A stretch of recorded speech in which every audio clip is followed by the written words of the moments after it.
ऊ त जनताको काम गर्ने हो। जनताले प्रत्यक्ष निर्वाचित गरेको मान्छेले तपाईँले मलाई किन धकाल्नु भएको? भाइ यो पुष्टि किन यहाँ भिड गरेको देखाएको छैन? कसले भिड गरेछ? मैले आएको सुनेर बोल्दैन तपाईँलाई। तपाईँको हबी हो। भाइ यो पुष्टि तपाईँले किन मलाई पुस गर्नुभएको? मैले पुस गरेँ भने तपाईँको हालत के होला? तपाईँले यसरी न्यु खोज्नु हुने?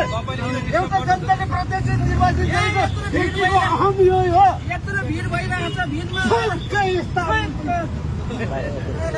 यत्रो भिड भइरहेको छ, पछाडिबाट आएर भिड भइरहेको छ। भिडमा त कमसेकम भिड कम गर्नुपर्छ नि। एउटा पालो सकेपछि अर्को पालो आउँछ। भिड मैले भनेको पालो पालो आफ्नो काम गरेर जानु भएको राम्रो काम हो, सपोर्ट गर्ने